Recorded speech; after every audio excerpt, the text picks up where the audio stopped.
కోసం భారత్ తో చర్చలకు సిద్ధమంటున్న పాక్ ప్రధాని. అలాగే కశ్మీర్ ని కూడా చర్చల్లో చేర్చాలంటున్నారు షాబాజ్ షరీఫ్. ఉగ్రవాదం చర్చలు ఒకేసారి సాధ్యం కావు అని చెప్పేశారు రాజ్నాథ్ సింగ్. పాక్ తో చర్చలంటూ ఉంటే అది కేవలం ఉగ్రవాదం పైన, పీఓకే పైన మాత్రమే అన్నారు రాజ్నాథ్ సింగ్.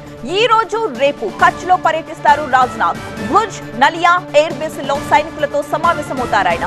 అంతర్జాతీయ సరిహద్దు భద్రతను కూడా సమీక్షించబోతున్నారు రాజ్నాథ్ సింగ్. ఆపరేషన్ సింధూర్ తో పాకిస్తాన్ తో పాటు ప్రపంచ దేశాలకు భారత్ సత్తా ఏంటో తెలిసిందన్నారు రక్షణ మంత్రి. పాక్ అణ్వాయుధాలకు భయపడేదే లేదన్నారు ఆయన. కశ్మీర్ లో పర్యటించిన రాజ్నాథ్ ప్రతి ఉగ్ర దాడిని భారత్ పై జరిగే యుద్ధంగానే పరిగణిస్తామంటూ పాకిస్తాన్ కి స్ట్రాంగ్ వార్నింగ్ ఇచ్చారు. ఆపరేషన్ సింధూర్ తో భారత్ సత్తా ప్రపంచానికి తెలిసిందన్న రాజ్నాథ్ సింగ్.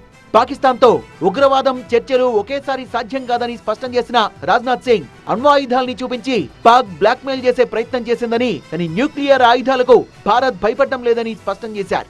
పాకిస్తాన్ తో ఉగ్రవాదం, పీఓకే పైనే చర్చలుంటాయని స్పష్టం చేశారు రాజ్నాథ్ సింగ్. పాక్ లాంటి నీచమైన దేశంలో అణ్వాయుధాలు సురక్షితం కాదని ప్రపంచ అణు ఇంధన సంస్థ దీనిపై దృష్టి పెట్టాలన్నారు. శ్రీనగర్ ఎయిర్ బేస్ ను సందర్శించారు రాజ్నాథ్ సింగ్. పాకిస్తాన్ కు గట్టి గుణపాఠం చెప్పిన వీర జవాన్లను అభినందించారు. పరిస్థితుల్ని బట్టి కఠిన నిర్ణయాలకు భారత్ వెనుకాడబోదని ఆపరేషన్ సింధూర్ నిరూపించిందన్నారు.